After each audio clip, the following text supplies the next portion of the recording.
Okay, let's unpack this. Picture this.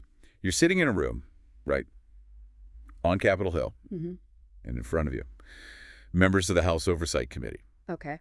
And during this pretty long 4-hour briefing, a question comes up about alien species. Right, not just do they exist kind of thing. No, like specifically what kinds the U.S. government might, allegedly know about. And the answer from someone apparently involved in classified programs. Yeah, reportedly from Eric Davis. And the answer included specific types, like grays and Nordics. Wow. Now, here's the part that feels really bonkers, to use the word one speaker used. Yeah. According to our source material for this deep dive, that moment, that seemingly world-changing exchange. It didn't blow up the internet. Didn't break the internet, didn't cause the mainstream media to, lose its mind, nothing. And that's the core tension, isn't it? That's what we're diving into. Exactly. Our source material, it's mostly from interview excerpts with Mike Gold. He used to be a NASA associate administrator. Right, he was at this briefing. He spoke there.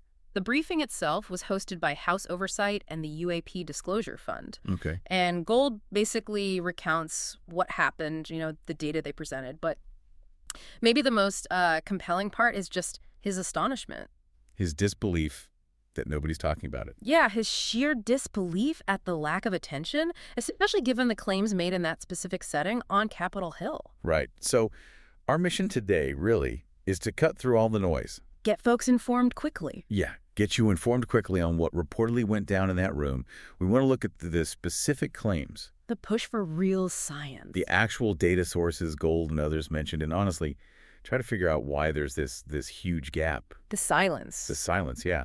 Between potentially world-altering stuff and, well, the lack of public and media chatter. Let's just jump in. Okay, so that moment, the one that seemed to really stick with Mike Gold, Yeah. it is pretty extraordinary. When you hear it described, our source really focuses on this specific exchange.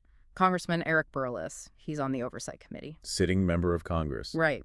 He reportedly asked Eric Davis directly, Davis being known for, his work on very classified government programs, some supposedly involving UAP retrieval. Okay, so a direct question from a congressman to this guy. Yes.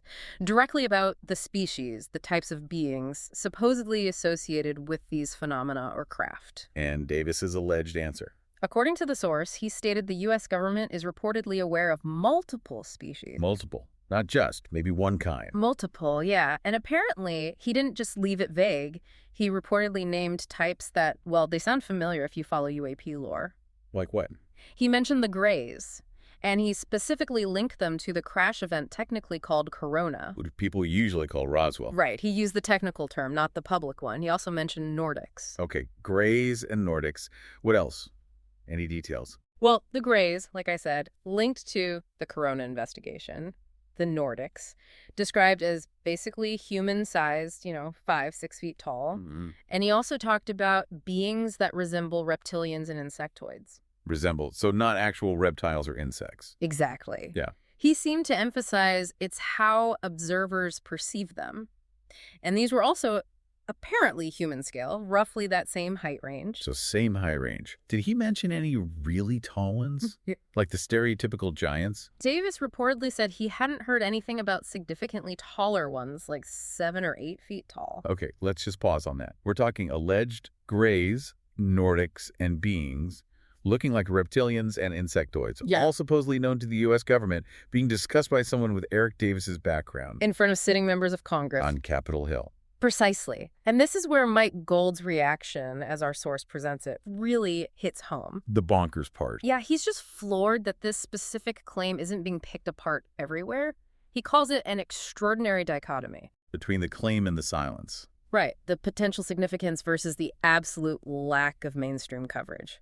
Bonkers was his word for it. And, even if you're super skeptical about the claims themselves, Right. the fact that these claims were made by that person in that place, that seems like news, doesn't it? You'd think so. The lack of attention is, well, puzzling. It really highlights this bizarre disconnect. Absolutely. But Gold's viewpoint, coming from NASA, wasn't just about the sensational stuff, right? No, exactly. The source makes it really clear. His main message, a key takeaway from him at that briefing, was about process. How we should approach this whole thing. Yes. The absolute critical need to apply the scientific method rigorously.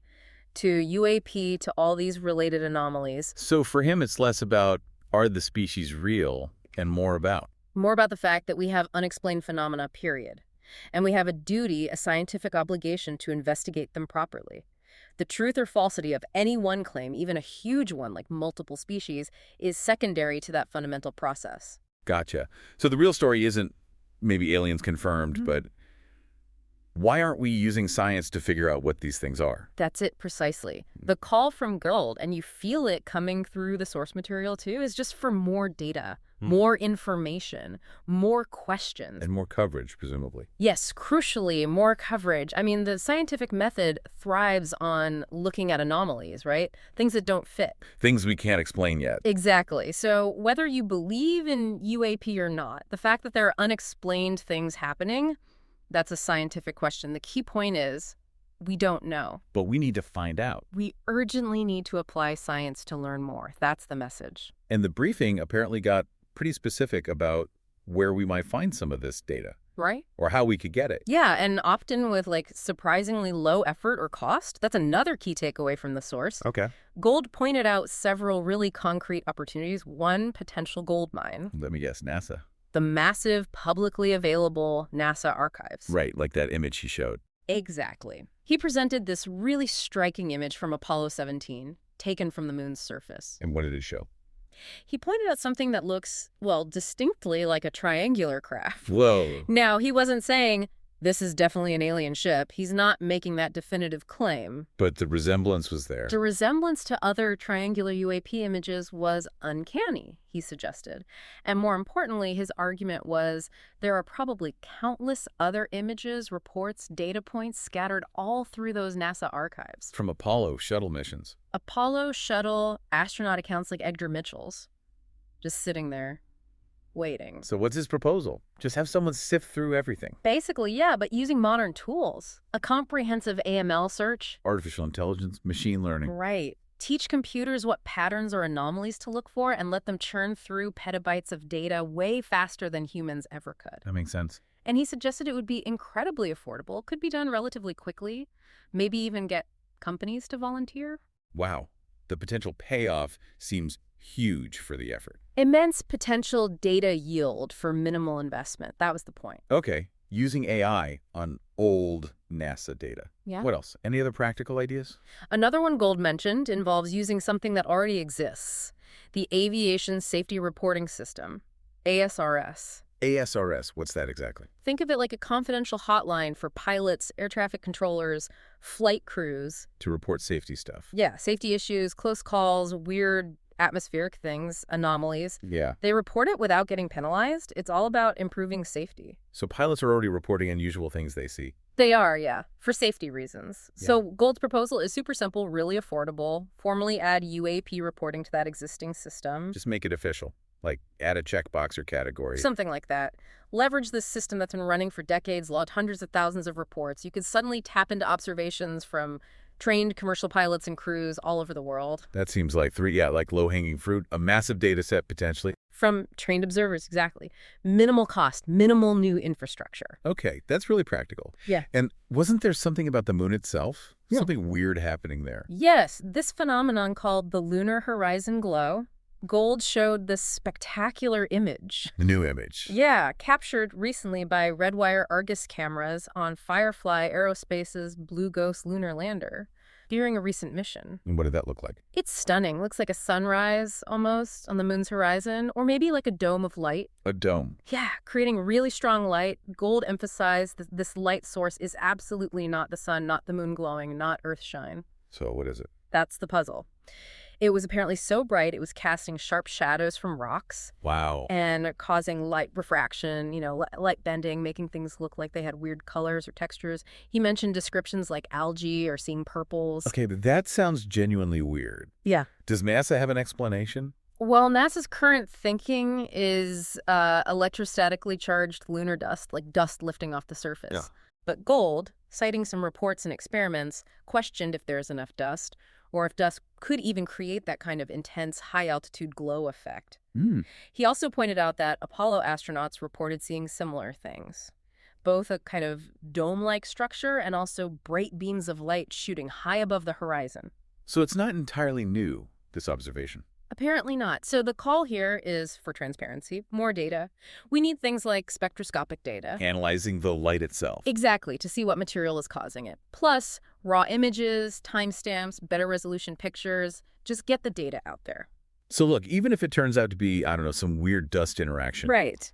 It's still an unexplained thing happening on the moon. Investigating it is just good science. Yeah. Could lead to discoveries out the moon itself. That's precisely the point. The critical insight from this part of the briefing is these are concrete steps, often affordable ones. Reviewing archives, adding UAP to ASRS, getting better data on the moon below. Yes. Steps that could give us crucial raw material for real scientific analysis. Gold argues the potential return discovering a new natural phenomenon, or maybe something even more extraordinary, is incredibly high for what's actually a pretty modest effort. Which naturally brings us back to that central question Mike Gold keeps asking. Why isn't it happening? Yeah. If these concrete, affordable, potentially high-impact steps exist, why aren't they being jumped on? The source points to some pretty big barriers. And this is where we get into the systemic problems. Yeah. The biggest one, highlighted again and again, is just the stigma. The taboo around the whole UAP topic. Exactly. Deeply ingrained. It's seen as the main reason for the lack of coverage, the lack of serious academic work, the lack of institutional follow-through, even when leaders say they're supportive. It's that weird disconnect again, isn't it? The potential size of this story versus how many people just shy away from it. Totally. Gold apparently expressed real frustration at the, quote, lack of desire, the lack of interest in something that, as he put it, would be the biggest story ever known to humankind. Yeah, right. Even if only partially true. He used that business analogy, the ROI. Return on investment. Yeah. For investigating these anomalies, the ROI is extraordinarily high for relatively small efforts like checking archives or updating ASRS. The potential upside is huge. Enormous. And the downside, maybe you discover some new physics or atmospheric phenomenon.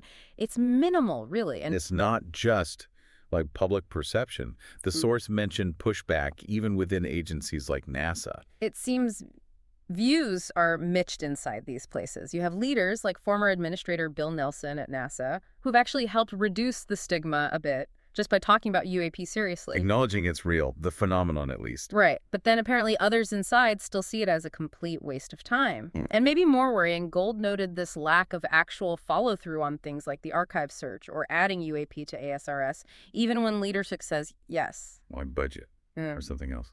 Budgets get blamed sometimes, but Gold seemed to feel the proposed actions were affordable. It suggests the cultural stigma, or maybe just inertia, is still really powerful. And this stigma, it actually hurts scientists trying to look at this stuff. That was a really disturbing point from the source. Gold talked about academics who were on study teams trying to look at this objectively, facing threats to their careers, just for engaging with the data neutrally. That's awful. He called it the antithesis of how science should be done, punishing people for just looking at evidence. Wow. And there's also this concern that the research is too fragmented, too siloed. Top people can't easily coordinate because of classification or just a lack of any central push. Okay, so stigma, institutional resistance, career threats. And then there's the argument that this isn't just hindering science, it's actually a national security risk. Yeah, this is a really powerful part of Gold's case, as presented in the source. How so? Two main ways the stigma itself creates risk. First, think about advanced drones, sophisticated foreign tech. The worry is that adversaries, China, Russia, whoever, could design systems to look like UAP, to mimic their characteristics. Ah, so they could hide in plain sight. Potentially. If U.S. pilots or sensor operators automatically dismiss every weird sighting because of stigma, especially near sensitive military bases where these things often show up. They could be ignoring a real threat disguised as something unexplained. Exactly. Just sweeping it under the rug because it's weird or embarrassing could be really dangerous. Okay, that makes sense. What's the second risk? Technological surprise.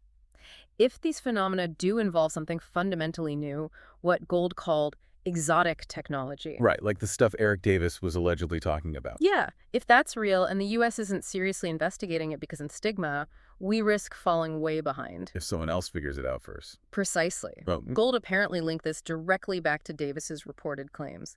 The idea is that letting lack of vision, driven by stigma, continue, could eventually lead to a lack of freedom if a competitor achieves a breakthrough we ignored. So the stigma itself could make the country vulnerable. That's a strong argument for taking it seriously, regardless of what you think the cause is. It really is. But, look, despite all these huge barriers, the source does acknowledge some positive movement. Okay, some glimmers of progress. Yes. The very fact that these detailed discussions, including the wild claims, the calls for specific data analysis, are now happening on Capitol Hill. And formal briefings, public hearings. That's seen as genuinely significant progress.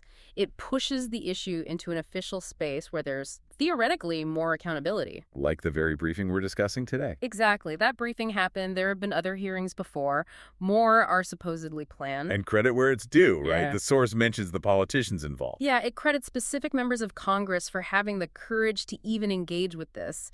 Let's be honest, tackling UAP isn't usually seen as a vote winner. Still carries that risk of ridicule. It does. So their willingness to push for hearings, for briefings, that's seen as a crucial step. It helps force institutions to actually address the questions. That courage is definitely notable, considering the stigma they're up against. Okay, finally, the source seemed to have a clear message for skeptics, too. Yeah, and Gold's argument here, it's not really about trying to make anyone believe in aliens or anything like that. No.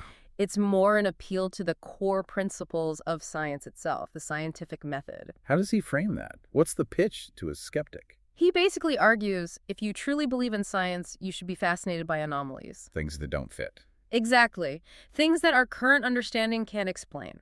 That's how science moves forward, right? Investigating the stuff that doesn't make sense. Gravity, quantum physics, they came from studying anomalies. So ignoring weird data just because it's weird, that's actually unscientific. By definition, yes. Ignoring data because it's uncomfortable or doesn't fit your neat worldview, that's not how science works or how it should work. It's kind of a call for intellectual humility, maybe. I think so. Recognizing we don't have all the answers. He used that classic example. Right. Humanity used to be certain Earth was the center of everything. Right. Until the data showed otherwise. Exactly. Accepted views, no matter how solid they seem, can be overturned by carefully studying the things that don't fit. He suggests history teaches us maybe we should be a bit more modest about our own uniqueness, Earth's uniqueness. Which makes these questions worth asking. Fundamentally worth asking and worth pursuing scientifically.